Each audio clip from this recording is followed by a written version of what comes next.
বাইরে তখন টুপটাপ বৃষ্টি, চারদিকে এক অন্যরকম শান্ত পরিবেশ। দরজার পাশে দাঁড়িয়ে এই সুন্দর মুহূর্তটাকে উপভোগ করতে করতে মনে হলো আজকের এই সকালটা তোমাদের সঙ্গে ভাগ করি। হ্যালো এভরিওয়ান, কেমন আছো সবাই? আশা করি তোমরা সবাই অনেক ভালো আছো। পূজা বাংলা ব্লগে তোমাদেরকে সবাইকে জানাই অনেক অনেক ভালোবাসা। দিনের শুরুটাই হয় ভগবানের আশীর্বাদ আর মায়ের পুজো। প্রতিদিনের মতোই আজও মা সকাল সকাল উঠে সব কাজ সেরে ঠাকুর পুজো করছে। আর জানো তো বন্ধুরা, আজকে আমার শরীরটা একটু ভালো নেই, তাই হয়তো গলার আওয়াজটা আগের মতো শোনাবে না। আশা করি তোমরা বিষয়টা বুঝতে পারবে।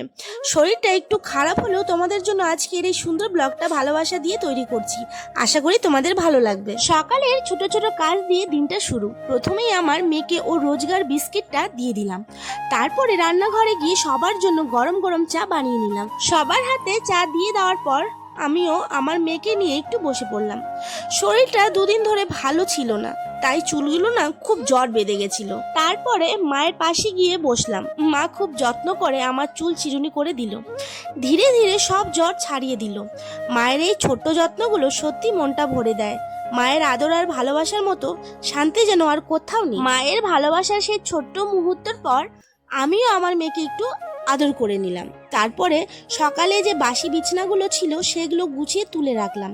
ছোট্ট একটা ঘর, কিন্তু যত্ন আর ভালোবাসা দিয়ে গুছিয়ে রাখলে সেটা খুব সুন্দর লাগে। ঘর বড় না হলেও পরিপাটি থাকলেই মনটা ভালো হয়ে যায়।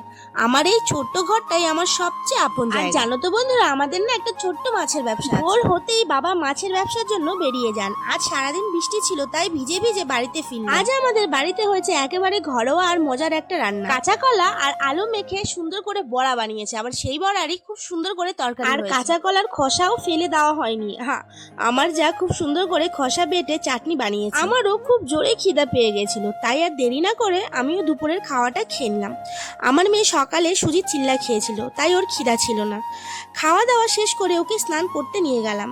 বাইরে তখনও টিপটাপ করে বৃষ্টি পড়ছিল। চারদিকে আবার জ্বর, সর্দি, কাশির প্রকাশে, তাই বেশি সময় জলে রাখলাম না। তাড়াতাড়ি স্নান করিয়ে দিয়ে সুন্দর করে জামা কাপড় পরিয়ে একদম পরিপাটি করে রেডি করে দিলাম। বাচ্চাদের এইভাবে হাসি খুশি দেখতে মনটা খুবই ভালো লাগে। এভাবেই আজকের ছোট্ট বৃষ্টি দিনের ব্লগটা তোমাদের সাথে শেয়ার করলাম। আশা করি তোমাদেরকে সববার ভালো লেগেছে। তোমাদেরকে যদি ভালো লেগে থাকে তাহলে অবশ্যই পাশে থেকো। তো আজকে ব্লগটা এখানে শেষ করছি। টাটা।